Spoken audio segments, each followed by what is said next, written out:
Merci beaucoup de nous accueillir. Moi, je suis très content, à plusieurs titres, d'être là ce soir. D'abord, évidemment, dans le cadre de l'IAE, que nous connaissons bien et dont nous connaissons la qualité de l'enseignement. Donc, c'est un lieu d'excellence avec lequel on travaille toujours avec beaucoup de plaisir. Deuxième raison, c'est à Caen, cette belle ville de Caen. Il s'avère que l'année dernière, dans le cadre du confinement, on était un peu limité dans nos déplacements. Je fais un petit tour de France et mon escale à Caen était très, très intéressant. Je me souviens notamment de la visite du mémorial que vous connaissez sûrement par cœur, et qui est un lieu de pédagogie assez étonnant. Donc, si je peux avoir une ambition ce soir, c'est d'être autant pédagogue, si je puis dire, sur un sujet quand même moins grave, heureusement, que celui du mémorial. Et puis, la troisième raison, bien sûr, c'est le sujet, donc les enjeux économiques de la crise sanitaire, qui est un sujet qui baigne dans l'actualité la plus immédiate. Tous les jours, on a une revue de presse économique qui nous est adressée, et je la lisais dans le train. Il y avait bien sûr plusieurs points d'information. Il y a 2-3 choses que je vais évoquer ce soir, voilà, que j'ai appris, qui sont des actualisations, en quelque sorte, que j'ai appris aujourd'hui. Alors, cette crise, évidemment, ça serait bien tout se passer, c'est clair. Mais pour nous, donc maintenant je travaille à la direction de l'éducation économique et financière, comme l'a dit Olivier. Donc pour nous, la Banque de France, avec notre casquette de pédagogie, elle a l'intérêt, si je puis dire, de permettre de faire justement de la pédagogie sur les mécanismes économiques. C'est vrai qu'à l'occasion des crises, on peut plus facilement peut-être expliquer un certain nombre de mécanismes parce qu'ils se traduisent très concrètement dans la vie quotidienne. Alors, si on regarde d'ailleurs l'architecture générale de cette crise, en 2020, donc vous savez, il y a une forte chute de la production, ce qu'on appelle le PIB. Donc, la production a baissé de 8% en France. Ça veut dire que les revenus, les recettes, la richesse produite a baissé de 8%. Donc, c'est à peu près 200 milliards d'euros qu'on a perdu de revenus en France en 2020. Et néanmoins, on a réussi globalement à maintenir le pouvoir d'achat des ménages en France. Alors, globalement, malheureusement, ce n'est pas le cas de tout le monde, pas toujours notamment des étudiants, mais enfin, globalement, ça a été maintenu. Et comment on a fait alors qu'il nous manquait 200 milliards? Bien évidemment, on a emprunté, il n'y a pas de mystère, on a emprunté ces 200 milliards. Et l'équilibre n'est pas terminé parce que l'essentiel de ces 200 milliards ont été prêtés par qui? Par la Banque de France, par la Banque centrale. C'était le cas aussi dans les autres pays européens. Or, la Banque centrale, la Banque de France, lorsqu'elle prête de l'argent, cet argent d'où il vient, eh bien, c'est de l'argent qu'elle crée. Vous savez, nous sommes les créateurs, si on peut dire. Donc, on crée la monnaie, c'est notre pouvoir, on a un pouvoir de création monétaire illimité. Et donc, on peut dire, pour synthétiser, qu'il nous manquait 200 milliards de revenus cette année, en 2020. Et donc, on a créé pratiquement 200 milliards de monnaie supplémentaire pour compenser. Alors, on va dire, c'est super, c'est facile, quoi. C'est peut-être un peu trop facile. Donc, évidemment, c'est une dette à l'égard de la Banque centrale, d'une part. Première limite importante, qui dit dette dit remboursement, on en reparlera. Et puis, deuxième limite, c'est que cette création monétaire importante, elle peut créer des dysfonctionnements. Elle n'est pas sans risque. Mais voilà, c'est un peu comme un incendie, si vous voulez. Vous avez un incendie, l'immeuble brûle, les pompiers ils arrivent, ils arrosent l'immeuble largement, massivement. Alors, c'est sûr qu'ils vont un peu abîmer la moquette, les tentures, la peinture, mais l'important, c'est sauver l'immeuble. Donc, cette procédure de création monétaire importante est relativement consensuelle, pour une fois, parce qu'en général, vous savez, vous avez 10 économistes, vous avez 10 avis différents, mais là, tout le monde est à peu près d'accord pour dire qu'il fallait en effet avoir cette action massive de création monétaire pour compenser la perte de revenus, même si ça présente un certain nombre d'inconvénients. Par contre, après, là où les avis divergent, c'est la suite. C'est après, qu'est-ce qu'on fait, comment on rembourse ça. Donc là, bien sûr, il y a des débats. C'est l'intérêt, si je puis dire. La vertu de l'économie, c'est une matière à débat, ce n'est pas une science exacte. Alors, donc on a un diaporama qu'on va vous présenter, qui va servir de support. Alors, je prends ça, je suppose, et hop, j'appuie sur la petite flèche. Je suis dans le bon sens ou pas? Non, peut-être pas.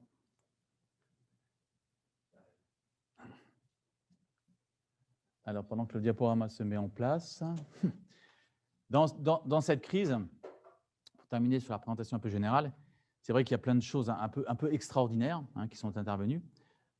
Donc, si j'ai bien compris, il y a plus de 100 personnes entre le présentiel et le distanciel qui sont à l'écoute.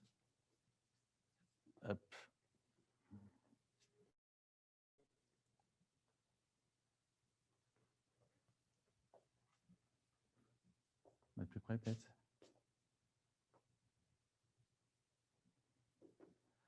Donc, je continue ma petite histoire.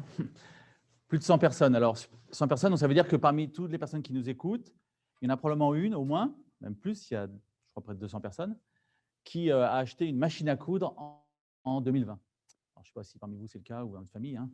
Une machine à coudre, bon, moi j'avoue, j'ai hésité, mais bon, je n'ai pas franchi le pas quand même. Je ne sais pas si Olivier, tu t'es mis non plus. Bon, on n'est pas représentatif. Hein, mais... Donc, un ménage sur 100 en France en 2020 a acheté une machine à coudre. 300 000 ventes de machines à coudre, c'est extraordinaire, quoi. Parce qu'en effet, bon, plein de gens sont mis à bricoler chez eux, à coudre, etc. Et il n'y a pas longtemps, je suis allé faire une conférence à Chartres et j'ai pris un taxi, puis il y avait un problème de transport. Et le taxi me disait que pendant le premier confinement, hein, donc printemps 2020, il a emmené une couturière de Chartres à Paris. Paris, le taxi Chartres-Paris, oui, c'est pas rien quand même. Parce qu'elle allait récupérer une machine à coudre, parce que la sienne était HS. Il y avait une telle demande qu'elle ne pouvait pas attendre la livraison de la machine à coudre qui prenait quelques jours. Donc, elle a préféré payer le taxi pour aller chercher une machine à coudre. Voilà. C'est un peu anecdotique, ça montre les côtés un peu exceptionnels de cette crise. Alors, entre-temps, le diaporama. Normalement, j'appuie sur la petite flèche. Hop, super. Donc, les enjeux économiques de la crise sanitaire. Alors, pour chauffer la salle, si je puis dire, on vous a prévu un petit quiz de démarrage. Alors, hop, je vais trop vite. Donc, il y a 5 questions. Hein, on va les faire défiler. À chaque fois, il y a une ou plusieurs réponses possibles. Donc là, alors ceux qui ont la chance d'être présents, ils vont lever la main, comme ça je verrai à peu près le niveau des réponses. Mais je ne vais pas vous les donner tout de suite. Donc, on va faire défiler la conférence, diaporama. Et puis, à la fin, on repasse le diaporama, le quiz. Et puis, vous répondez à nouveau. Vous allez rechanger d'avis. Hein. Et le but du jeu, c'est qu'à la fin, évidemment, tout le monde n'ait que des bonnes réponses. Quoi. Il y en aura peut-être déjà dès le début, d'ailleurs. Hein. Je n'en doute pas même. Alors, donc la première, c'est un Q réponse unique, hein, donc une chance sur 4. Quel secteur d'activité a été le plus impacté par cette crise en France en 2020? L'agriculture, l'industrie, la construction, les services. Alors, qui c'est qui répond à l'agriculture? Personne. Qui c'est qui répond à l'industrie? Ah, ça commence. OK. La construction? Ouais, à peu près autant. Et les services? D'accord. Donc, il y a une majorité sur les services. D'accord. Donc, on verra qui a gagné. Alors, deuxième question. Quels facteurs peuvent expliquer les écarts d'impact de cette crise selon les pays? Donc là, il y a plusieurs réponses possibles, hein, QRM. La structure sectorielle de l'économie nationale, les caractéristiques démographiques du pays, la qualité locale du système de santé, le niveau de soutien des pouvoirs publics. Donc, il peut y avoir au moins deux bonnes réponses, peut-être 3, peut-être 4. Hein, OK? Donc, vous pouvez lever la main plusieurs fois. Alors, la structure sectorielle de l'économie nationale. Ouais, beaucoup de mains qui se lèvent. Les caractéristiques démographiques du pays. Là, il n'y a personne. La qualité locale du système de santé. Oui, il y en a un peu moins, mais il y en a aussi. Et enfin, le niveau de soutien des pouvoirs publics. Pas mal de mains qui se lèvent. OK. Très bien. Troisième question. Comment les États ont-ils réagi? Donc là encore, plusieurs réponses possibles. Les dépenses des États pour protéger les ménages et soutenir les entreprises se sont fortement accrues. Les recettes publiques, impôts, cotisations sociales ont peu varié. Le niveau des déficits publics s'est accru nettement. Et enfin, l'État français a emprunté sur 10 ans à taux d'intérêt négatif. Alors, petit a, les dépenses d'État pour protéger les ménages et soutenir les entreprises se sont fortement accrues. Donc, beaucoup de mains levées. Les recettes publiques ont peu varié. Il n'y a pas beaucoup de mains. Le niveau des déficit public s'est accru nettement. Ouais. Et enfin, l'État français a emprunté sur 10 ans à taux d'intérêt négatif. Il n'y a qu'une main. D'accord. Je me souviendrai, hein, si vous levez la main. Alors, comment les banques ont réagi? Avant-dernière question. QRM, là aussi. Les banques ont accordé des reports de crédit qui concernent le capital et moins souvent les intérêts. Les banques ont accordé des prêts garantis à 100% par l'État au taux de 1%. Les banques bénéficient de refinancements exceptionnels de la part des banques centrales. Et enfin, les règles qui contribuent à la solidité financière des banques ont été durcies avec cette crise. Alors, c'est un peu technique, là. Les banques ont accordé des reports de crédit. C'est qui est d'accord avec ça? Ouais, beaucoup de mains levées. Les banques ont accordé des prêts garantis à 100% par l'État au taux de 1%. Qui c'est qui lève la main? Personne. Les banques bénéficient de refinancements exceptionnels de la part des banques centrales. Pas mal de mains. Et enfin, les règles qui contribuent à la solidité financière des banques ont été durcies avec cette crise. Et il y a quelques mains. OK. Allez, la dernière. Comment les enjeux économiques de cette crise peuvent rejoindre les défis environnementaux? Donc, plusieurs réponses possibles aussi. Les émissions de CO2 ont diminué fortement durant le confinement du printemps 2020 en France.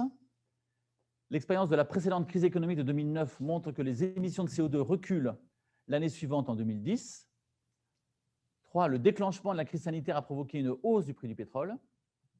Et 4. La relocalisation en Europe d'industries stratégiques liées à la santé réduirait leur impact négatif sur le climat.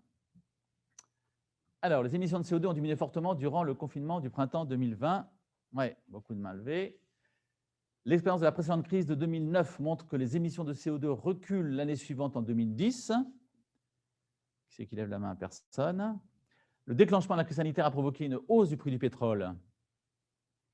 Personne non plus. Et enfin, la relocalisation en Europe d'industries stratégiques liées à la santé réduirait leur impact négatif sur le climat. Beaucoup de mains levées. Très bien. OK. Donc, on va laisser durer ce suspense insupportable jusqu'à la fin pour avoir les bonnes réponses. Alors, donc, on propose de démarrer avec les impacts, puis après, on verra les réactions et les défis. Et sur les impacts, on commence par ce qu'on appelle un choc d'offre et un choc de demande.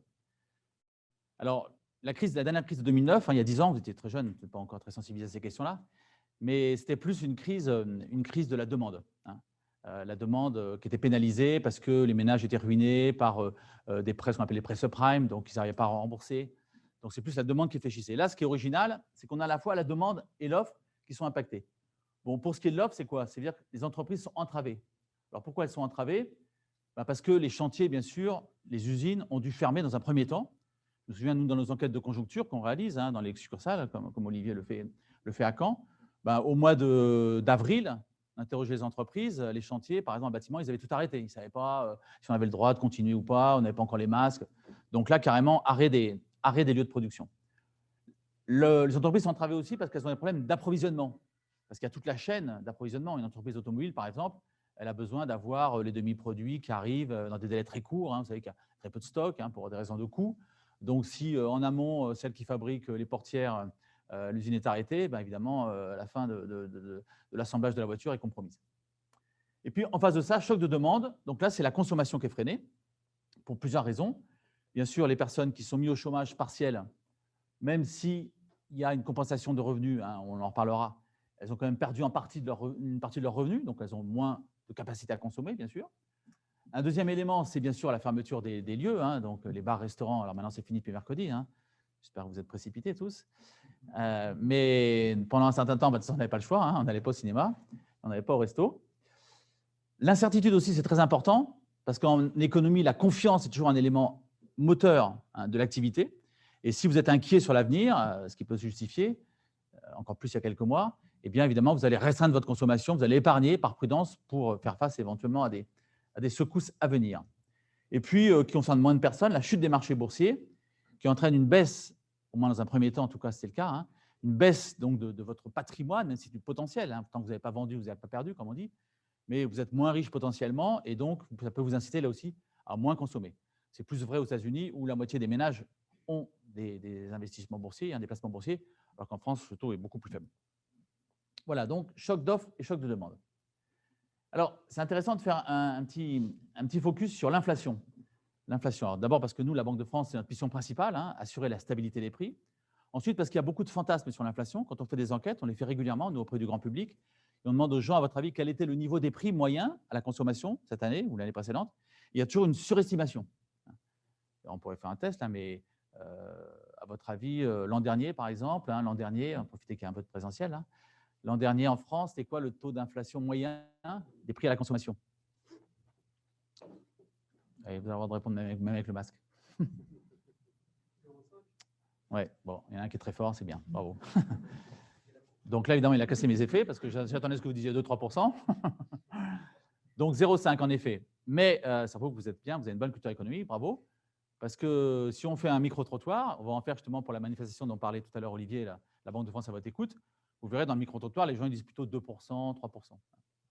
Donc, c'est important de parler de l'inflation. Alors, on fait donc des mesures très précises de l'inflation avec l'INSEE, bien sûr. L'an dernier, 0,5. Cette année, nous, on prévoit à la Banque de France entre 1 et 1,5%. Aujourd'hui, à fin avril, on est à 1,6%. Hein, on est à peu près dans les clous.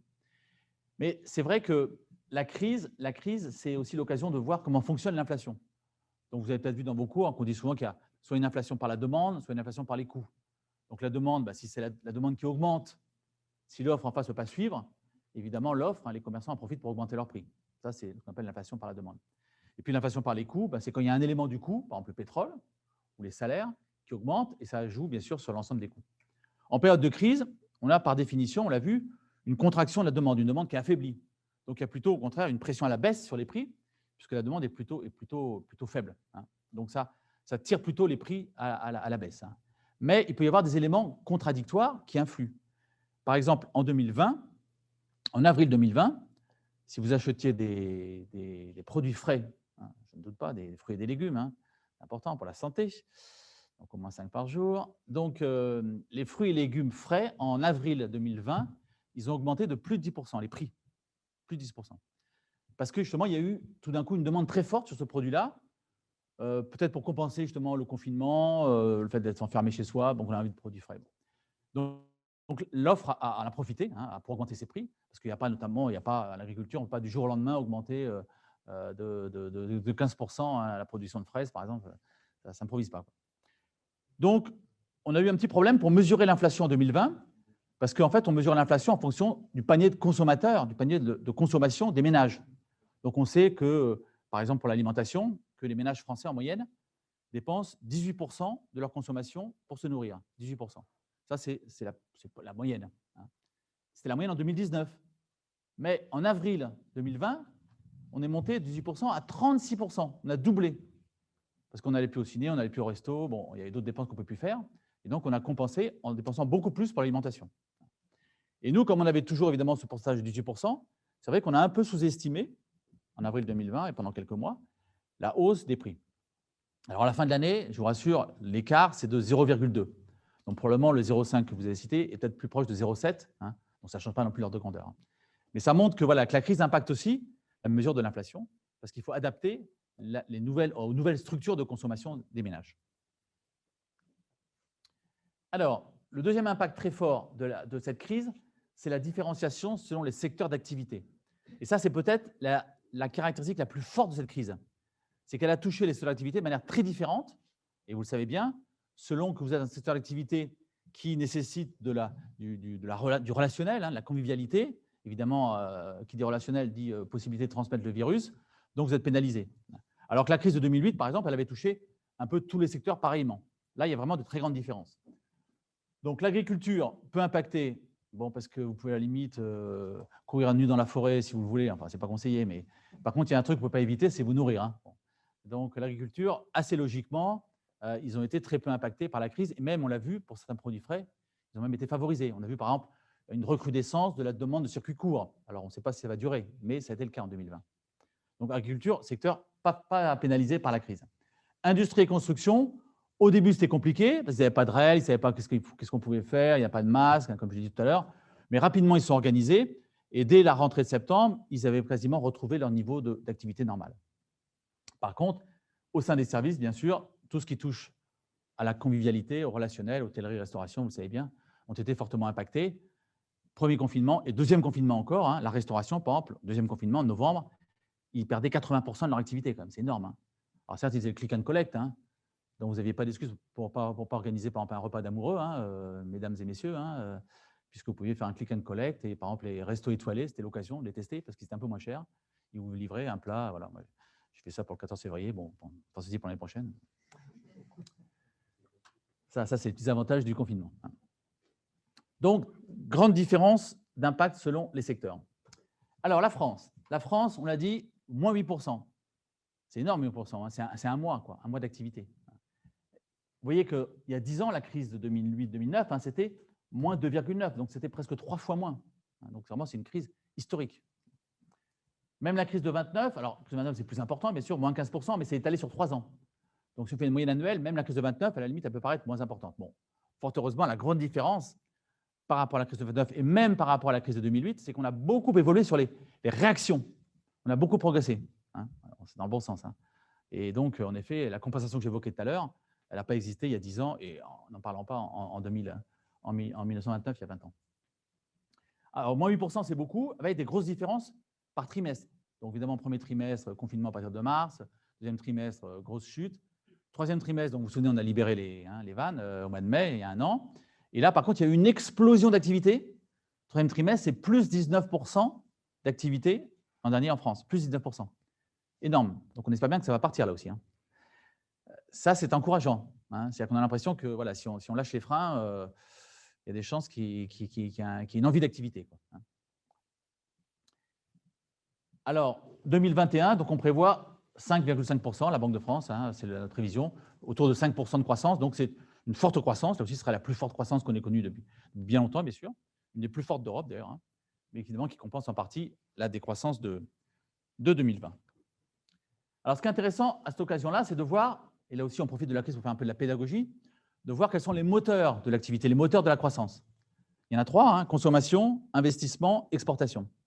Le gros morceau, qui pèse plus de la moitié du PIB, hein, c'est la consommation. Assez logiquement, vous voyez, en 2020, la consommation, elle baisse de 7%, c'est à peu près autant que la production. La consommation, elle suit en général assez largement l'activité. Les 2 autres moteurs, investissement et exportation, ils sont en général, ils surréagissent en général par rapport à l'activité. L'investissement, il recule toujours plus que l'activité. Pourquoi ? Pourquoi ? Parce que investir, ça veut dire quoi ? Ça veut dire faire un pari sur l'avenir. Hein, vous dites, ben voilà, je pense qu'en effet, dans 1 an, je vais pouvoir vendre ces nouveaux produits ou accroître ma production. Donc, j'achète une nouvelle machine. Vous faites un pari sur l'avenir. Évidemment, en période de crise, par définition, les paris sur l'avenir sont plus compliqués, plus incertains. Hein. Donc, traditionnellement, quand l'activité ralentit, quand il y a une crise, l'investissement, il ralentit encore plus. Là, la relative bonne nouvelle, c'est que l'investissement, certes, il a ralenti de 10%. Alors, pour les entreprises, 10% aussi, d'ailleurs. 10%, donc un peu plus que l'activité générale, hein, qui a ralenti de 8%. Mais ce n'est pas non plus un écart très important. C'est un écart qui est beaucoup moins important que lors des précédentes crises économiques, hein, notamment celle il y a 10 ans. Donc ça, c'est un point extrêmement positif pour l'avenir. C'est-à-dire qu'on pense que les chefs d'entreprise n'ont pas trop perdu confiance malgré la crise, parce que justement, il y a eu énormément de soutien. Exportation, c'est pareil. Exportation, ça recule toujours plus que l'activité. Pourquoi ? Parce que si l'activité baisse, vous allez commencer par satisfaire les besoins, la demande qui est autour de chez vous. C'est plus simple, plus pratique que d'aller exporter à l'autre bout du monde. Donc là, on a bien un écart quand même entre l'activité qui a baissé de 8%, l'exportation de 16%, un écart important. Mais le commerce mondial, par exemple, le commerce mondial, quand on faisait des prévisions à l'automne 2020, on pensait qu'il allait reculer de 10%, c'est les prévisions qu'on faisait. Hein. Et puis, en fait, il a reculé que de 5%. Donc le commerce mondial, il a redémarré plus tôt que prévu à l'automne 2020. Et vous voyez pourtant, au niveau du monde, l'impact dans le monde, la chute d'activité, elle est très forte puisqu'elle est quand même de 3,3%, alors qu'il y a 10 ans, la chute d'activité dans le monde, vous voyez, c'était moins 0,6%. Donc c'était une légère chute globale, hein. Certes différente selon les pays, mais là, on est passé donc d'une légère chute il y a 10 ans à une chute de 3%, quand même très important. Et on espère donc cette année une progression de 6%. Alors 2029, par contre, là, la chute était très forte quand même, moins de 7%, donc évidemment, ça n'est pas comparable. Alors si on regarde d'ailleurs les différences entre pays, on ne va pas tout commenter. Alors vous avez, pour s'y retrouver, donc le monde qui est en rouge au milieu, hein, donc l'activité du monde, et puis assez logiquement, les économies émergentes, hein, les économies en développement, elles sont au-dessus, en jaune, donc elles progressent plus, hein, traditionnellement, puisqu'il y a un effet rattrapage, bien sûr. Les économies dites avancées, hein, occidentales plutôt, elles sont en dessous. Alors juste un petit focus sur, je devrais avoir une flèche là peut-être d'ailleurs. J'ai une flèche là, non, peut-être pour montrer. Non, mais c'est pas grave. Ouais. Donc, en bas, un mot sur Yuka, le Royaume-Uni. Oui, le Royaume-Uni, il est en dessous. Hein. Alors, c'est vrai qu'on parle beaucoup du Royaume-Uni avec la vaccination parce qu'ils ont démarré plus vite que nous, ça, c'est vrai, incontestablement. Pour autant, le bilan économique de la crise au Royaume-Uni, pour le moment, il n'est pas satisfaisant du tout. Donc, l'activité a plus baissé en 2020. Elle va rebondir, bien sûr, en 2021. Le Royaume-Uni aussi, en termes de santé, a été plus impacté, hein, puisque là, vous avez peut-être vu les chiffres de l'Organisation mondiale de la santé, qui réévalue beaucoup les annonces des gouvernements, hein, puisque quand on fait le total des décès dans le monde déclarés par les pouvoirs publics, on arrive à 3 millions. Super, merci. D'accord. 3 millions, donc ça, c'est les chiffres officiels. Et l'OMS, qui a eu la bonne idée de regarder l'écart de mortalité d'une année sur l'autre. Et là, il arrive à une estimation de 6 millions de morts. Bon, c'est simple double, hein, c'est pas rien. Donc, avec ces estimations, par exemple, le Royaume-Uni, malheureusement, c'est quand même plus de 200 000 victimes, 200 000 décès. La France, c'est à 130 000. Bon, c'est 130 000 de trop, mais c'est quand même beaucoup moins. Le Royaume-Uni, il a pâti au début d'une réaction bien tardive. Hein. Vous savez, au début, Boris Johnson, il faisait un peu son petit Trump. Là, non, c'est une grippette, c'est pas grave. Bon, OK. Et puis il pâtit aussi du fait que c'est une économie de services, donc plus impactée par la crise. Et il pâtit aussi du Brexit. Hein, bon, c'est leur choix. Le Brexit, c'est 1 700 000 personnes qui sont parties en 2020, notamment des travailleurs étrangers, beaucoup des travailleurs d'Europe de l'Est, hein, qui travaillaient dans l'agriculture, dans la santé, dans beaucoup de secteurs. Évidemment, 1 700 000 personnes qui travaillent, qui disparaissent, ça fait mal à la production. Hein. Alors, d'une manière générale, on peut dire quand même qu'il y a une corrélation entre la santé et l'économie dans cette crise. Ça veut dire que les pays qui s'en sortent mieux en matière de santé, ils s'en sortent mieux en matière économique. Et inversement, ceux qui ne sont pas bons en matière de santé, ils ne sont pas bons en matière économique. Il y a une corrélation. Bon, ce qui est assez logique, hein, parce que si la santé ne va pas bien, bah, il faut confiner encore plus, donc ponctionner encore plus l'économie. Si la santé va bien, si vous aurez bien limité la crise, en matière sanitaire, vous pouvez plus facilement ouvrir les vannes de l'économie. Alors, l'exception à cette corrélation, c'est un peu les États-Unis, qui sont en effet une économie un peu particulière. Les États-Unis, qui n'ont pas été bons en matière de santé, là aussi, parce que bon, les errements de Trump, hein, qui se soignaient avec quoi déjà ouais, c'est ça. Voilà, OK. Donc, ces errements, évidemment, ont coûté cher, hein, en termes de mortalité. Mais par contre, c'est vrai que l'économie américaine est dynamique. Hein. Donc là, il n'y a pas la corrélation. Et l'économie américaine, on voit là qu'elle bénéficie de deux atouts structurels très forts, qui ne sont pas nouveaux, hein, qui sont l'innovation et le dollar. L'innovation, c'est quoi? C'est notamment toutes les entreprises numériques qui ont été très favorisées par la crise, on va en parler. Et les numériques, c'est d'abord les Américains, hein, les GAFA, les fameuses GAFA. Et puis le dollar qui permet d'emprunter encore plus que n'importe quel pays, puisque vous empruntez en dollars et c'est une monnaie qui, à tort ou à raison, inspire confiance. Donc, vous n'avez pas de problème pour emprunter quand vous empruntez en dollars. Donc, c'est vrai que le rebond de l'économie américaine, il est très fort.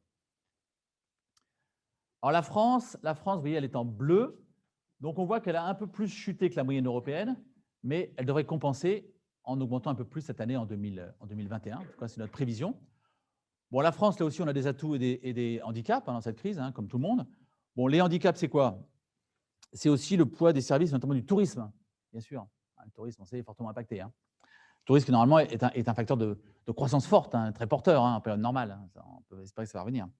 Donc ça, c'est un handicap. Et puis un deuxième handicap qu'a connu l'économie française, c'est qu'elle était insuffisamment digitalisée. Alors vous, c'est une exception, hein, une belle exception, vous montrez le contraire, puisqu'on nous a expliqué que depuis plus de 20 ans, vous avez cet équipement, donc bravo. Mais toutes les entreprises n'étaient pas équipées de la même façon, notamment le commerce, qui était beaucoup moins digitalisé par exemple, que nos voisins allemands. Et pour le click and collect, par exemple, c'est plus compliqué. Donc, il y a eu l'avantage aussi, c'est une accélération, cette digitalisation, hein, grâce à la crise, mais ça constituait comme un handicap pour la France. Deux atouts en face de ça, pour l'économie française, que j'ai évoqué tout à l'heure. L'investissement qui a moins chuté que prévu. Donc ça, l'investissement, c'est la croissance de demain. Ça, c'est intéressant. Et l'autre atout, c'est le rebond que j'évoquais aussi, du troisième trimestre 2020, qui laisse espérer que dès qu'on va lâcher, et on est en train de le faire, les freins, on va pouvoir redémarrer de manière assez importante. Alors, les économies émergentes, je surveille l'heure parce que je suis toujours un peu bavard, malheureusement, elles ont subi des handicaps assez forts, même si ça a pu évoluer avec le temps. Les prix des matières premières, au début, ils ont fortement chuté. Le prix du pétrole en avril 2020, à un moment, il est même descendu à prix négatif. Un peu bizarre, on me dit, prix négatif, ça veut dire qu'on vous paye pour récupérer du pétrole. C'est pas mal. Alors, comment ça peut s'expliquer? Bon, parce qu'il n'y avait plus assez de demandes de pétrole et il y avait des stocks. Les négociants de pétrole, ils ont des stocks, hein, évidemment. Et s'il n'y a plus de demande, il faut quand même payer le stockage. Et donc, il y a un moment où vous préférez payer l'acheteur pour qu'il vous débarrasse de ce stock plutôt que payer le stockage. Donc, c'est pour ça qu'il y a eu pendant quelques jours, vraiment c'est une exception, hein, mais ça montre bien l'effet demande-offre, hein, sur un produit. Donc, pendant quelques jours, il y a eu en effet un prix du pétrole négatif. Bon, les prix des matières premières, donc, ils ont beaucoup baissé, ce qui pénalise souvent les pays du tiers-monde. Mais c'est vrai que dès l'automne 2020, notamment sous l'effet de la reprise plus forte, plus rapide que prévu de la Chine, eh bien, ces prix se sont envolés. Ils sont repartis à la hausse. Je regardais les prix qu'affichait l'INSEE en venant tout à l'heure. Elle vient de publier les prix des matières premières en avril. Sur un an, on est en moyenne, sur les prix des matières premières importées, en France, on est à plus de 20%. Donc, c'est vrai que ça, c'est une évolution qui a beaucoup changé au cours de la période. Le tourisme, bien sûr, grand handicap qui défavorise la France aussi, pas que les pays émergents, mais notamment les pays émergents, parce que souvent, ça pèse d'un poids relatif encore plus important dans leur économie. Les transferts des pays occidentaux, bien sûr, les travailleurs étrangers dans les pays occidentaux, souvent, ont été les premières victimes, malheureusement, des réductions d'effectifs. Et ils transfèrent, bien sûr, une partie de leurs revenus dans leur pays d'origine. Et ça, c'est une manne qui a moins baissé que prévu. Là aussi, on a un peu réévalué les chiffres, mais qui a quand même baissé dans pas mal de pays. Bon, alors, d'où des restructurations de dettes qui sont en cours, compliquées. Et puis, surtout, malheureusement, une hausse de l'extrême pauvreté. Vous voyez que la Banque mondiale, c'est les chiffres de la Banque mondiale, estime quand même à plus 100 millions l'extrême pauvreté. L'extrême pauvreté, c'est quoi? Ce qu'on appelle la pauvreté absolue. Alors, c'est le critère, bon, discutable, mais c'est un critère comme un autre. C'est moins de 2 $ par jour. Si vous avez moins de 2 $ par jour, et vous voyez qu'il y a eu une hausse, on était à 800 millions de personnes à peu près, l'ordre de grandeur. Vous voyez qu'on a augmenté quand même de près de 100 millions le nombre de pauvres extrêmes, si je puis dire. Alors, l'exception, c'est la Chine, qui a eu une croissance de plus de 2,3% en 2020. Alors, la Chine, c'est vrai qu'elle a bénéficié du fait qu'elle a connu la crise plus tôt, donc elle a été décalée par rapport aux autres, qu'elle a réussi apparemment à la circonscrire assez bien. Bien que sur les chiffres de décès, on est très, très dubitatif. On a du mal à savoir quels sont vraiment les… Parce que, comme je disais, l'OMS, ils ont regardé la différence de mortalité d'une année sur l'autre. Ils disent, a priori, l'essentiel, c'est du Covid, a priori, bon, sauf explication particulière. Le problème, c'est que même en Chine, on a du mal à voir les chiffres officiels de la mortalité. Donc, pour le moment, les Chinois nous disent toujours, on n'a eu que 5 000 morts du Covid. Pas beaucoup quand même, 5 000, 130 000, bon, pour 1 milliard d'habitants, bon. Je pense que c'est un peu sous-estimé quand même. Enfin, ils ont réussi quand même à le limiter. De manière, c'est vrai, très autoritaire. Il faut dire les choses comme elles sont. Moi, j'habite à Paris en ce moment et je sais que mon pharmacien est d'origine chinoise. Et il me disait, chez nous, ce n'est pas compliqué, parce qu'il y a pas mal de familles là-bas. Donc, il y avait 2 cas de Covid dans un quartier. Tout le quartier était bloqué pendant 3 jours. Tout le monde est testé. Tout le monde est testé nuit et jour. Il n'y a pas une exception. On va frapper dans les portes, ouvrez votre porte, testez. Le quartier est complètement isolé pendant 3 jours, testé. Voilà, on arrive comme ça à limiter évidemment la diffusion du virus. Bon, j'imagine si on avait fait ça en France, bon, peut-être il y aurait un petit peu de gilet jaune là peut-être. Bon, mais c'est vrai que voilà, sur le plan santé, c'est efficace, rien à dire. Et sur le plan économique, ça a permis évidemment un redémarrage plus rapide. Alors, les impacts pour les ménages. Alors là aussi, l'intérêt de l'explication de la crise, c'est de voir un peu le déroulement un peu de l'économie des ménages. On commence par les emplois, bien sûr, qui est la source de revenus. Donc, il y a eu des emplois supprimés, pas énormément parce qu'il y a eu beaucoup d'aides, vous savez, le chômage partiel, qui concerne les salariés. Alors, les salariés, c'est quoi? Les salariés, c'est quand même, sur 30 millions, la population active en France, c'est 30 millions à peu près. 30 millions, vous avez 2,5 millions de demandeurs d'emploi, donc à peu près, genre de grandeur, à peu près 27 millions d'emplois en France. 27 millions, vous avez 20 millions d'emplois salariés privés. Donc ça, ces 20 millions, donc l'essentiel, ont été largement aidés avec le chômage partiel. Et puis vous avez donc, outre ces 20 millions, il y a après 5 millions d'emplois publics. Bon, là, voilà, c'est nous à la Banque de France, les enseignants, donc on a eu la chance d'avoir notre maintien de salaire aussi, intégralement même.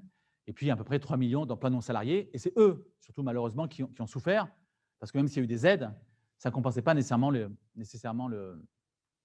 baisse de revenus. Alors, les ordres de grandeur, je fais une petite parenthèse, les ordres de grandeur en économie, c'est très important. Si vous voulez, il faut participer au débat économique, il faut que les citoyens participent, bien sûr. Il faut avoir un minimum de connaissances des ordres de grandeur. Moi, c'est souvent ce que je dis à mes copains quand on commence à s'engueuler en parlant de l'économie. Je vais vous donner une illustration sur un sujet très controversé exprès, mais sans prendre position, ce n'est pas le but.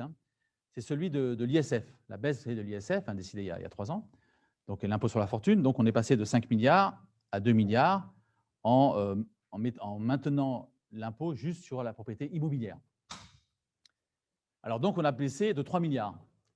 3 milliards, c'est 0,3% des impôts et taxes, des prélèvements obligatoires. 0,3%. Donc là, on est sur un débat intéressant. Il y a des arguments pour, des arguments contre. Je ne suis pas là pour trancher. Mais c'est un débat, 0,3% des prélèvements obligatoires, qui est un débat qui concerne ce qu'on peut appeler les symboles. On est vraiment dans le domaine des symboles, pour ou contre. et pas dans le domaine des solutions. Ce n'est pas avec 0,3% des impôts et taxes que vous allez faire face, par exemple, au coût de la crise de 200 milliards, bien sûr. Ce n'est pas le même ordre de grandeur. Donc, les ordres de grandeur, c'est très important parce que si vous ne les avez pas en tête, vous mélangez ce que j'appelle les symboles et les solutions. Et le propre, souvent, des démagogues, justement, c'est de mettre en avant des symboles en disant c'est les solutions. Non, ce sont des symboles. Alors, je ne dis pas que ce n'est pas important, les symboles, mais il faut savoir que ce sont des symboles, quoi. Donc voilà, donc un petit conseil, attention toujours aux ordres de grandeur pour pouvoir participer de manière efficace au débat. Alors, donc, emploi supprimé, surtout les emplois non salariés. Pouvoir d'achat globalement préservé, je l'ai évoqué. Donc, le pouvoir d'achat global des ménages, il a augmenté de 0,3%. Donc, on a réussi, avec toutes les aides, à compenser cette baisse que j'évoquais au début de 200 milliards, de 8% de l'activité. Malgré ça, malheureusement, la pauvreté s'est accrue. On le traduit notamment par le recours au RSA, revenu social d'activité, dont les bénéficiaires sont maintenant à 2 millions et ont augmenté de 7%. Donc, ce n'est pas rien quand même. Donc, il y a eu malheureusement, incontestablement, une hausse quand même de la pauvreté qui est intervenue en France malgré toutes les aides. Consommation en fort recul. Malgré le maintien du pouvoir d'achat, on aurait pu imaginer que la consommation se maintienne, mais elle a reculé d'abord parce qu'il y avait des activités qu'on ne pouvait pas consommer, on l'a dit, le resto, le cinéma, etc. Et puis aussi du fait de la prudence. Donc, résultat, si les revenus sont maintenus et la consommation baisse, évidemment, la différence, c'est l'épargne. Donc, une très forte croissance de l'épargne. On estime sur les 2 ans, 2020-2021, que l'épargne des ménages en France a augmenté de 165 milliards. 165 milliards. C'est énorme. C'est plus d'un mois de consommation pour la simple année 2020. Donc ça, c'est un potentiel évidemment de reprise qui est extrêmement fort. Alors pour les entreprises, l'impact évidemment c'est un peu différent. On l'a dit, secteur d'activité très sinistré, c'est les services à la personne. Des branches favorisées autour du numérique, donc le numérique a explosé. Donc Netflix, vous êtes tous abonnés à Netflix, j'imagine, 200 millions d'abonnés dans le monde, plus 30% en 2020, donc c'est paradis la crise pour eux. Alors aussi des trucs un peu bizarres, par exemple les sites de rencontres. Alors, je n'ai pas très bien compris, mais les sites de rencontres ont beaucoup progressé pendant la crise. Alors pourtant, on était confinés, bon, peut-être vous pourrez m'expliquer, je ne sais pas. Donc tout ce qui concerne le numérique, de toute façon, a explosé. Le e-commerce représente maintenant à peu près 15% du commerce de détail en France. C'est une progression très importante. Et ça, on pense que ça va perdurer, même si ça va peut-être rebaisser un peu. Mais là, il y a sûrement des évolutions structurelles qui sont à l'œuvre. Alors, ce qui est intéressant aussi dans les bons côtés, des mauvais côtés de la crise, bien sûr, c'est que ça permet de dévoiler aussi des activités peu connues. Par exemple, moi, j'étais à la montagne il y a un mois, un peu plus de 2 mois plutôt. Évidemment, on n'a pas le droit il n'y a pas de téléski.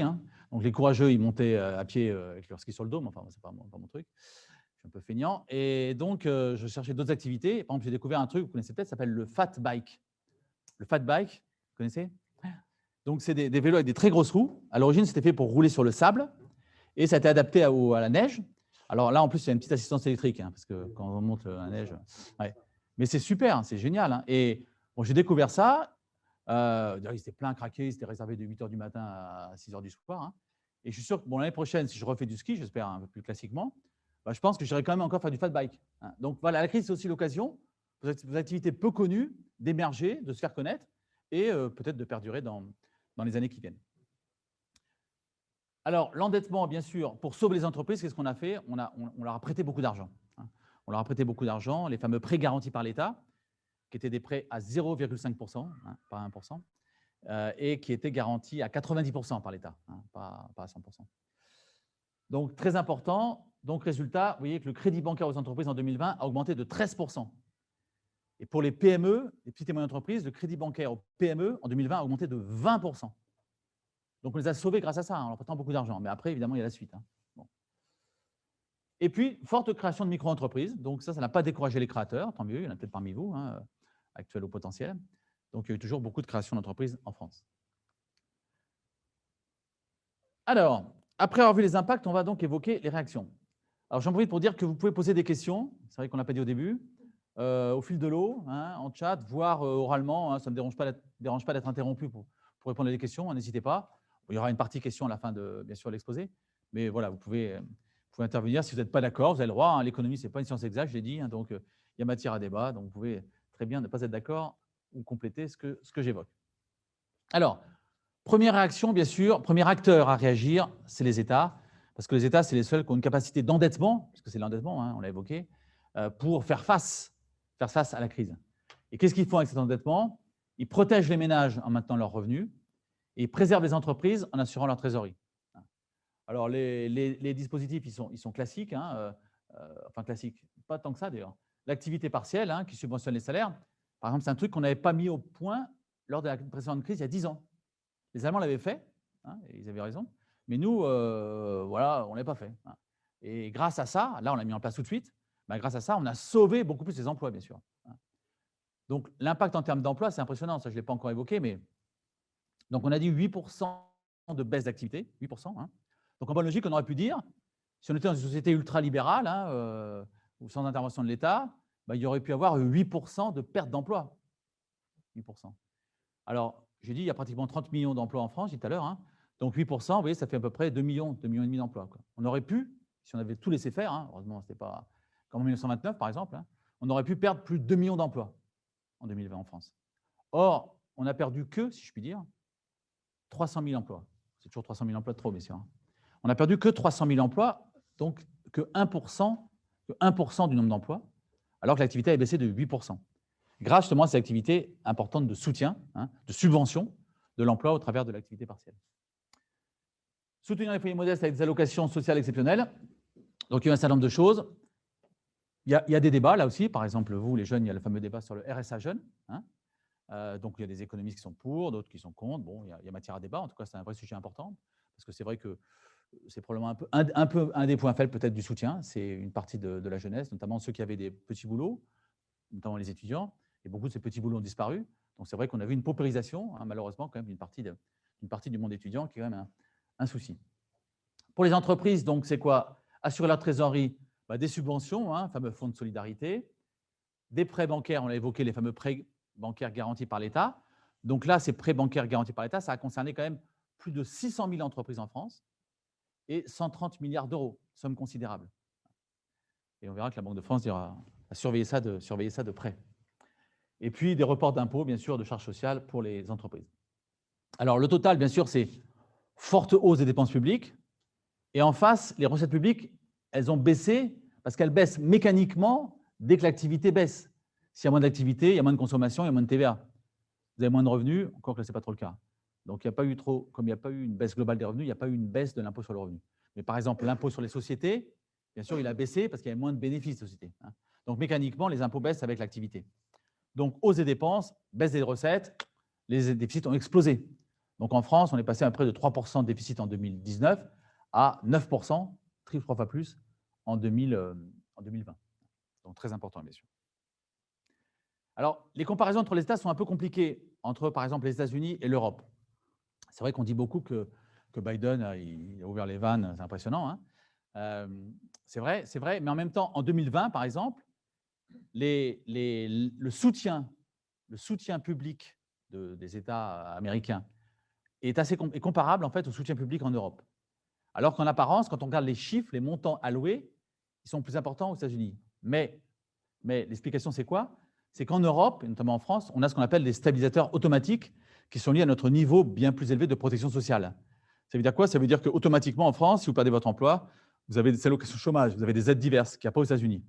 Donc, il y a ce côté automatique des aides publiques qui existent, hein, en Europe et peu aux États-Unis, et qui fait que si on additionne ces aides automatiques qui sont faibles aux États-Unis et les aides discrétionnaires rajoutées en 2020, eh bien on arrive à un montant global entre les États-Unis et la France, par exemple, en 2020, qui est très similaire, au-delà des apparences. En 2021, par contre, c'est vrai que, vu les annonces de Biden pour le moment, on est sur des annonces de soutien public américaines plus élevées, qui posent un nombre de questions d'ailleurs. Alors, après les États, bien sûr, il y a eu l'Europe. Alors, l'Europe, là aussi, elle a appris des crises. Hein. L'Europe, on dit qu'elle progresse souvent dans les crises, hein. Tant mieux, si on peut dire. Donc, elle a réagi beaucoup plus vite. Beaucoup plus vite. J'ai une question qu'on va peut-être répondre tout de suite pour la poursuite de la conférence.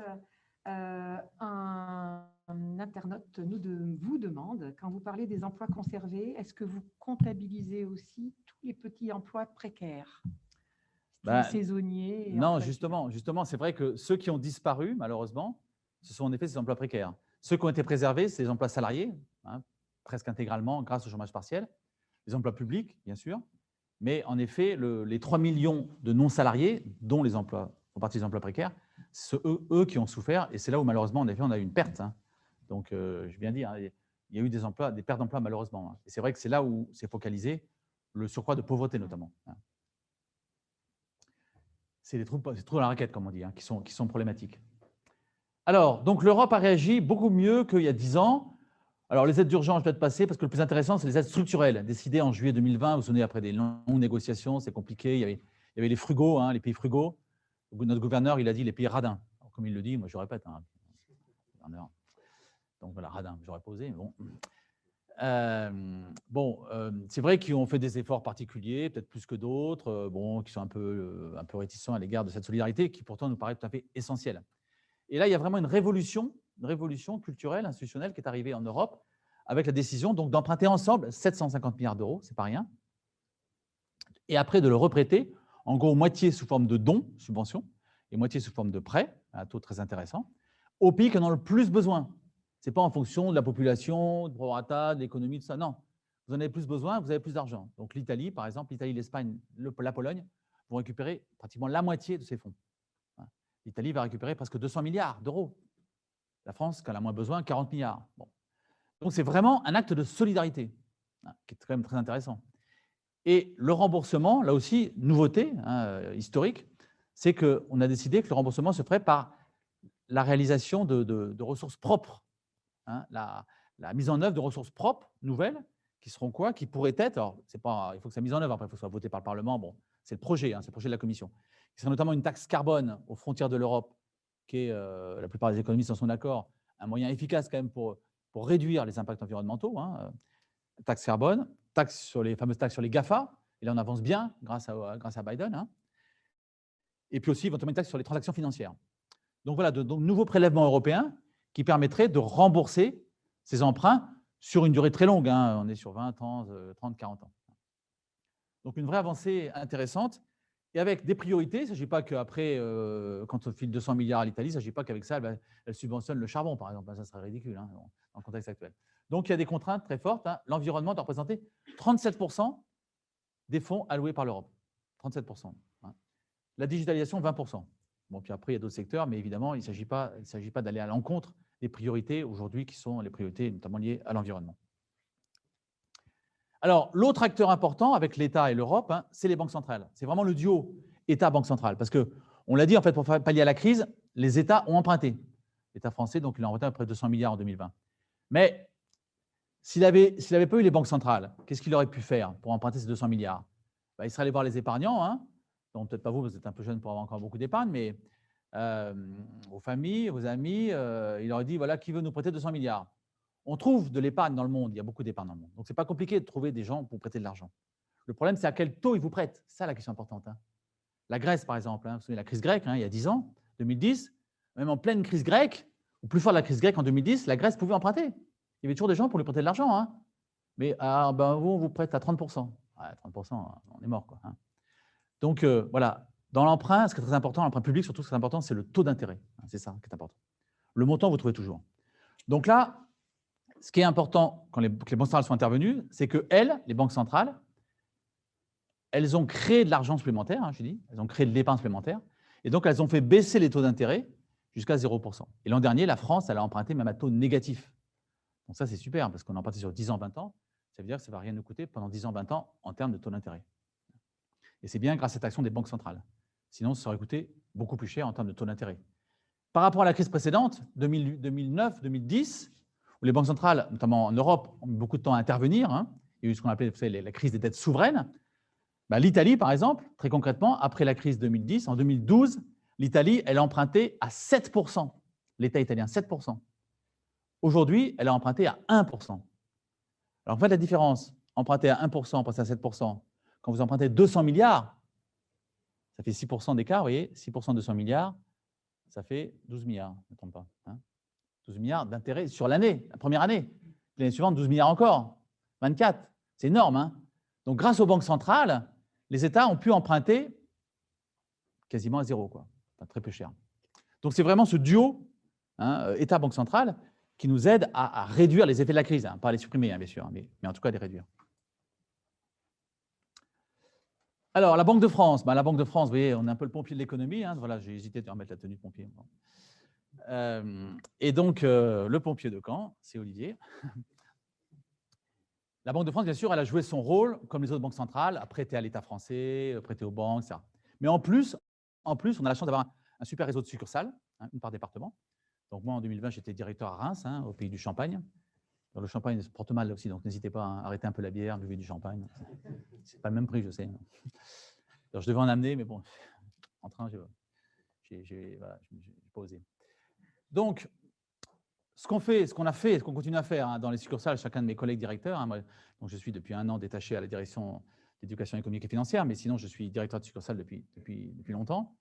Ce que font chacun de mes collègues, justement, c'est veiller à ce que tout se passe bien, c'est soutenir ce mouvement. Et ça passe par, ça je dis pompier de l'économie, ça passe d'abord par l'alimentation en billets de banque. Hein, tout à l'heure, Olivier l'évoquait.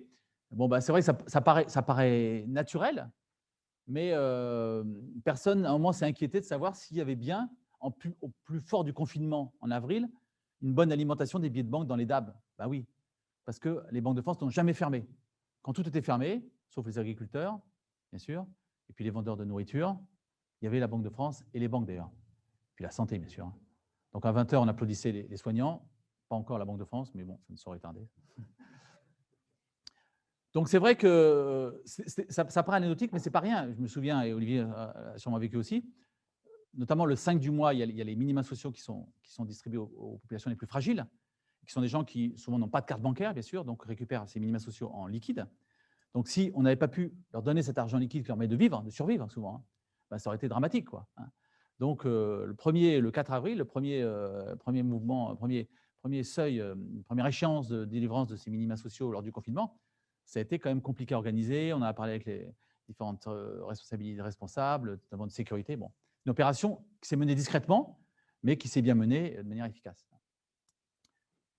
Soutien aux entreprises en difficulté. Donc là, on fait plein de choses, hein. Olivier fait plein de choses à Caen, notamment la médiation du crédit. Médiation du crédit, c'est quoi? C'est une entreprise qui n'arrive pas à obtenir un crédit.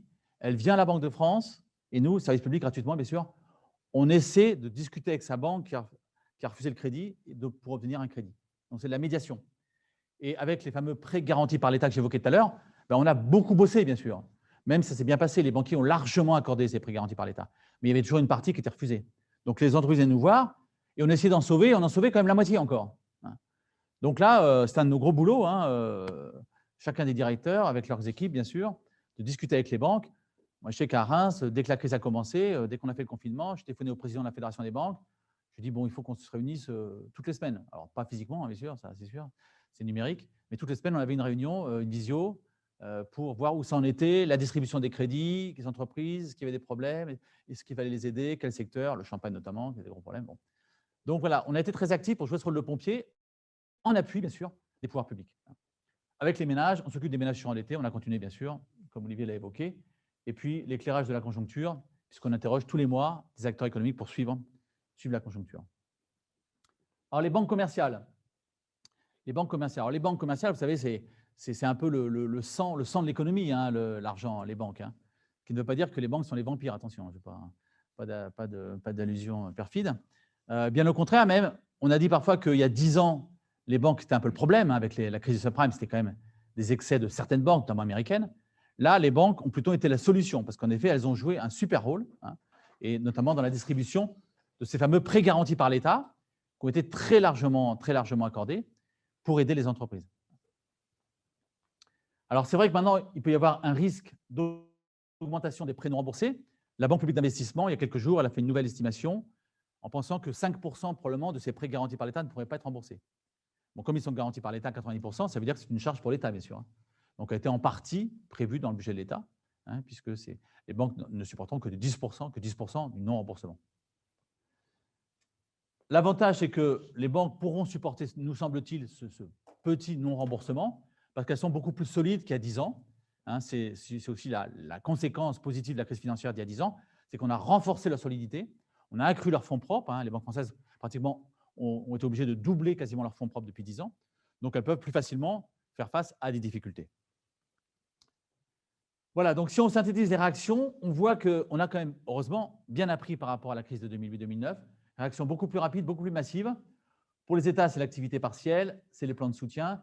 Pour l'Europe, c'est la mutualisation de l'endettement. Pour la Banque centrale européenne, c'est l'intervention pour favoriser les prêts très peu chers, quasiment à taux zéro pour les États. Pour les banques commerciales, c'est les prêts massifs aux entreprises. Alors qu'en 2009, c'était le Credit Crunch, hein, qui n'a rien à voir avec le chocolat, malheureusement. Hein. Credit Crunch, ça voulait dire qu'en 2009, plus personne ne voulait prêter. C'était tétanisé. Non, on ne prête pas, on ne prête pas. Bon, et résultat, on a créé la médiation du crédit à cette époque-là, d'ailleurs. Parce qu'on a dit, voilà, qu'est-ce qui se passe là? Les banques ne veulent plus prêter, tout le monde va mourir. Sans prêt, les entreprises, elles ne survivront pas. Hein. Donc, on a dit, il faut faire la médiation du crédit.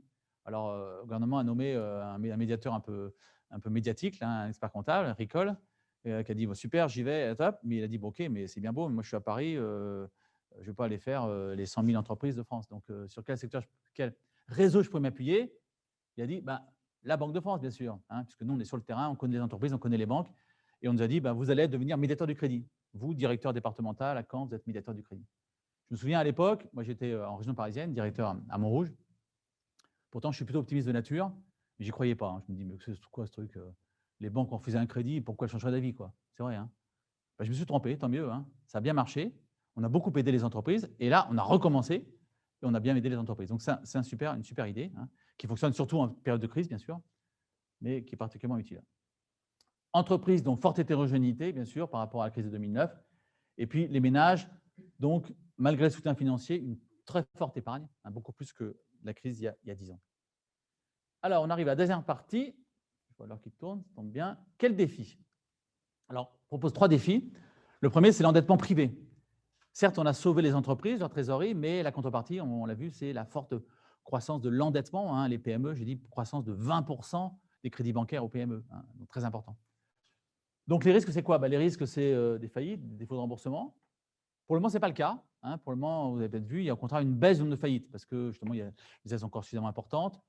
Les prêts garantis par l'État, au début, c'était 1 an, puis on a dit, en fait, on peut les garder pendant 5 ans. Donc, cette année, il y aura probablement, j'ai vu la Fédération bancaire française pense qu'il y aura 10 à 15% des entreprises qui vont rembourser cette année leur PGE. Donc, la plupart, elles vont garder plus longtemps cette trésorerie qui coûte rien, 0,5%. Hein. Mais après, bon, on reporte un peu le problème, certes, hein, mais il existe quand même. Hein. Le risque, donc, c'est que ça freine l'investissement parce que les entreprises seront plus frileuses et de maintenir les entreprises zombies. Alors, les zombies, vous les jeunes, souvent, vous aimez bien les films d'horreur, là. Hein, donc, les zombies, c'est une sorte de cimetière, là. Donc, ça, c'est pas tout à fait ça. Hein. Les zombies, c'est des entreprises qui, normalement, auraient dû disparaître si l'activité fonctionnait normalement, si on peut dire, si notamment les taux d'intérêt étaient plus élevés, mais qui, grâce à une sorte de drogue gratuite du crédit, hein, c'est un peu ça, sont maintenues en vie artificiellement, ce qui peut poser des problèmes de concurrence, de gêner le progrès technique, etc. Bon, alors là-dessus, il y a des avis assez divergents. Il y a eu un premier rapport de la Banque des règlements internationaux qui était assez pessimiste en disant qu'il y a beaucoup d'entreprises zombies. Il y a eu un rapport depuis de Benoît Cœuré, qui est un ancien membre de la Banque centrale européenne, pour la France, qui a estimé que c'était relativement limité ce risque. Alors, les solutions, c'est quoi? C'est bien sûr, c'est mieux orienter l'épargne par les entreprises. Donc là, on a 165 milliards d'euros d'épargne. Donc, il faut qu'elle soit largement utilisée vers la consommation. Mais il faut aussi, ce qu'on souhaite en tout cas, c'est qu'elle aille vers les entreprises pour soutenir leurs fonds propres. Hein, parce que les fonds propres des entreprises, c'est la source de l'innovation. Et ça, c'est quand même une des faiblesses de l'Europe par rapport aux États-Unis. Hein. On a plein d'avantages, notamment sur le plan social, bien sûr. Mais sur le plan économique, c'est vrai que les fonds propres des entreprises américaines sont beaucoup plus importants, au regard de leur taille, hein, qu'en Europe.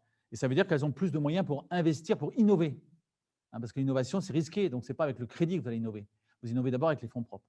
Donc, il faut qu'on arrive, qu'on en profite. Il y a des dispositifs qui sont mis en œuvre, un label relance, prêt participatif.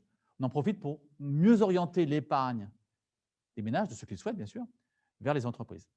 Avec certes des risques, hein, des avantages et des risques. C'est un des challenges, un des défis. Alors, deuxième défi, l'endettement public. Donc là, vous avez la croissance de la dette publique française en pourcentage du PIB. Hop. Donc, il y a 20 ans, vous êtes né à peu près il y a 20 ans, vous. Hein. Donc, vous voyez, quand vous êtes né, c'était 60% du PIB. Et maintenant, c'est 120%. Bravo, félicitations. Alors, comme dit le gouverneur, c'est le sac à dos, malheureusement, qu'on laisse aux générations futures qui a quand même doublé. Hein. Donc ça, évidemment, c'est un défi important. Tout le monde est d'accord qu'on n'avait pas le choix, qu'il fallait s'endetter pour faire face à la crise et limiter les inconvénients. Mais aujourd'hui, on a quand même ce fardeau qui existe, une dette publique importante. Les risques, c'est quoi? Une charge de remboursement transférée aux générations futures. Aujourd'hui, on rembourse à peu près chaque année en France 120 milliards d'euros de dette publique. Ça, c'est les échéances, hein, ces échéances des emprunts qui sont en général des emprunts à 10 ans. Donc, on rembourse 120 milliards. Et ce qu'on fait, comment on fait? En fait, on réémet un emprunt de 120 milliards, ce que font tous les États. Hein. Mais par contre, évidemment, le risque, c'est que le taux d'intérêt soit différent. Hein. Donc là, on a emprunté beaucoup cette année, l'an dernier, à taux zéro, donc c'est super. Mais dans 10 ans, quand on remboursera, ben, on ne sait pas quels sont les taux d'intérêt. Donc ça, c'est un vrai risque quand même. Les taux d'intérêt, donc c'est le deuxième inconvénient, hausse du point d'intérêt. Les intérêts sur la dette publique, c'est une charge du budget de l'État, comme l'éducation nationale, par exemple, comme la défense. Et aujourd'hui, c'est à peu près, en 2019, c'est 2020 même, c'est 30 milliards d'euros. 30 milliards d'euros, c'est ce qu'on paye en intérêt sur la dette publique. 30 milliards d'euros, c'est l'équivalent du budget de la défense nationale. C'est un quart du budget de l'éducation nationale, tout compris, hein, dépenses des collectivités locales, de l'État, un quart. Donc, ce n'est pas rien quand même. Donc, vous imaginez, si on n'a pas de dette publique, on pourrait augmenter de 25% le budget de l'éducation nationale. Bon, ça, je vous fais, faut pas trop rêver, hein, pas tout de suite. Hein. Bon, c'est pour montrer que ce n'est pas rien quand même. C'est pas rien ça. Donc, il faut éviter évidemment que ce poids des intérêts gonfle, hein, parce que sinon, ça bouffe, hein, si je puis dire, les autres dépenses publiques. Hein.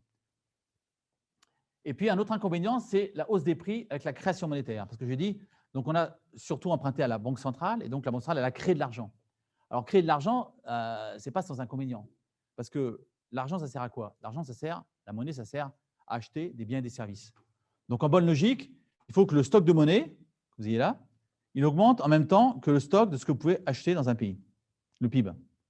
Si votre stock de monnaie il augmente beaucoup et qu'en face, la production de biens et services n'augmente pas tellement, ben, le risque, c'est une hausse des prix. Hein. C'est que les vendeurs, ils vont en profiter, comme il y a beaucoup d'acheteurs, ils vont augmenter leur prix. Si inversement, le stock de monnaie n'augmente pas assez, ça gêne l'activité. Ce n'est pas le cas. Donc, il y a un vrai risque. Il y a un vrai risque de hausse des prix, même si aujourd'hui, on voit que ce risque n'existe pas à court terme et il existe peu pour les biens à la consommation. Pourquoi? Parce qu'il y a la mondialisation et que si un vendeur de biens à la consommation il va augmenter ses prix, il y a un concurrent dans le monde entier qui va se pointer et qui va ramener des produits moins chers. Bon. Donc, c'est vrai que le risque de prix à la consommation, de hausse des prix à la consommation, est assez faible. En tout cas, nous, aujourd'hui en Europe, on pense qu'il est très modeste. Mais il peut y avoir, à moyen terme, hein, sur quelques années, parce que l'argent, il circule, hein, il peut y avoir des risques sur des secteurs où l'offre ne peut pas suivre la croissance de la demande. C'est par exemple le cas de l'immobilier. Si tout d'un coup, les gens veulent acheter plein d'appartements, bah, on ne construit pas un appartement en 6 mois. Hein. Donc, il y a des risques de hausse des prix de l'immobilier. De même pour les actions, il y a des risques de hausse des prix des actions. Donc, cette création monétaire très importante qui était nécessaire, elle présente des inconvénients, c'est vrai, des risques à moyen terme de hausse des prix sur certains secteurs comme les actions ou comme l'immobilier. Alors, le traitement, c'est quoi? Bon, l'inflation, évidemment, ça réduit la dette, mais ça réduit le pouvoir d'achat et la compétitivité, donc a priori, ce n'est pas d'actualité. La hausse des impôts, c'est un sujet, c'est controversé. Nous, la Banque de France, on a une position qui est discutable, bien sûr, hein, qui est de dire, il nous semble qu'à court terme, hein, on ne dit pas dans 5 ans, hein, à court terme, on est pour créer les moteurs de la confiance. Il nous semble important que les citoyens aient confiance de manière à pouvoir consommer, hein, libérer leur épargne. Cette confiance, pour nous, elle passe par plusieurs vecteurs. La stabilité des impôts fiscales. On pense qu'à court terme, il ne faut pas augmenter ni baisser les impôts. Stabilité fiscale. Deuxième élément très important, c'est maintenir un fort niveau de protection sociale, notamment vis-à-vis des demandeurs d'emploi. Donc pour nous, ce n'est pas le moment de réduire les aides pour les demandeurs d'emploi, hein, parce que c'est aussi un élément de confiance. Et troisième élément, c'est la formation, très importante, formation professionnelle initiale, comme vous le faites bien à l'AIE, et eux qu'il faut développer parce que la crise génère toujours des besoins de formation complémentaire. Donc ça nous semble le triptyque important pour favoriser la confiance qui est de nature à débloquer un peu l'épargne des ménages. Mais bon, après, il y a d'autres économistes qui pensent qu'il faudrait augmenter les impôts, même le FMI, l'OCDE, qui ont des positions qui ont pas mal évolué en quelques années d'ailleurs, préconisent, par exemple, j'ai vu l'OCDE là, qui préconise une hausse des impôts sur les successions, par exemple, il y a quelques temps. Bon. Donc, le débat est ouvert, bien sûr. Alors, bien sûr, très important pour faire face à cette dette publique, le temps, il ne faut pas se presser, hein, c'est des dettes à 10 ans, 20 ans, etc. La croissance, parce que la croissance réduit le poids de l'endettement, c'est mécanique. Et puis, la sélectivité des dépenses publiques, puisqu'on a en France quand même un niveau très élevé de dépenses publiques. Hein, vous savez, on est quand même le premier pays au monde en matière de dépenses publiques. Hein, donc, c'est bien, c'est un atout. Mais en même temps, on ne peut pas non plus le faire croître éternellement, surtout qu'on a quand même un déficit, c'est-à-dire qu'on a un problème pour le financer. Donc, il nous semble, nous, c'est notre position à la Banque de France, qu'il est souhaitable de stabiliser, pas le baisser, on n'est pas du tout favorable à des baisses de dépenses publiques, mais le stabiliser, hein, le maintenir, le stabiliser en valeur réelle. Et rien que le fait de le stabiliser, sur 10 ans, comme il y a une croissance de l'activité quand même qui est vraisemblable, ça permettrait de faire baisser le poids de la dette publique de 120% du PIB à 100%, juste en stabilisant les dépenses publiques. Ce qui n'est pas nécessairement si facile que ça. Hein. parce que vous avez des secteurs où il y a une hausse, on va dire, mécanique. La santé, ça, la santé en ce moment, qui est contre la hausse des dépenses de santé? Personne. L'éducation, c'est bien. Une société qui se développe, elle éduque plus, donc il est logique que les dépenses d'éducation progressent. Donc là, vous avez 2 très gros morceaux déjà. Donc le troisième gros morceau des dépenses publiques, c'est les retraites. Donc là, bon, point d'interrogation. Annulation de la dette proscrite, contraire au traité, donc il faudrait sortir de l'euro. C'est un peu facile, quoi, on emprunter. Bon. Surtout, ça présenterait plein d'inconvénients. D'abord, de réduire la confiance dans l'euro, alors qu'on a besoin d'accroître au contraire la confiance dans l'euro, notamment pour grignoter un peu la part du dollar. Il ne s'agit pas de se remplacer, il s'agit juste de prendre un peu de sa place pour éviter d'être soumis à l'impératif, à la dictature de cette monnaie internationale. De plus, ça réduirait les marges de manœuvre de politique monétaire, bon, ça c'est un peu technique, et puis surtout, ça transférait une perte à la BCE, parce que si on annule la dette, ça veut dire que la Banque de France, par exemple, son actif va baisser, donc elle va avoir des fonds propres négatifs. Et cette année, par exemple, la Banque de France, on réalise un gros bénéfice, parce qu'on n'a pas beaucoup de dépenses, on les vit comme des assets avec Olivier. Donc, nos recettes, qui sont en gros les prêts qu'on accorde aux banques et nos placements, nous permettent de faire face à nos dépenses et de garder un bénéfice très important qu'on redistribue à l'État, à la collectivité, à peu près 5 milliards dans l'année. Donc, si, évidemment, on supprimait la dette publique, ça veut dire que nos fonds propres deviendraient négatifs, et ça veut dire qu'on ne pourrait pas distribuer ces 5 milliards qu'on donne chaque année à l'État. Donc, le paradoxe de ceux qui réclament cette mesure, c'est qu'immédiatement, ça priverait l'État à peu près de 5 milliards de recettes, immédiatement, sans autre avantage pour le moment, si ce n'est que de créer de la méfiance à l'égard de l'euro. Donc, une mauvaise idée. Et on termine avec le dernier défi, les thèmes en débat. Donc, l'intérêt aussi d'une crise, même si on s'en serait bien passé, c'est de faire émerger une société plus efficace, plus écologique, bien sûr, plus juste, mieux formée, enfin, voilà, plus numérique.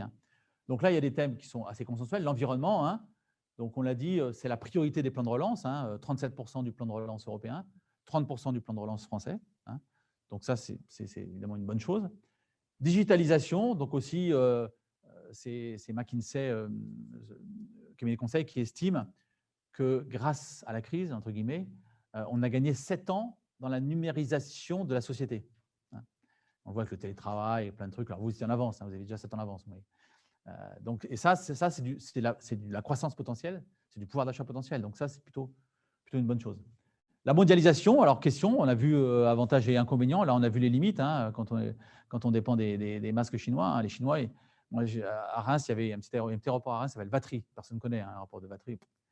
Personne ne connaît. Mais là, pendant la crise, comme justement, il n'était pas très occupé, cet aéroport, il recevait les masques.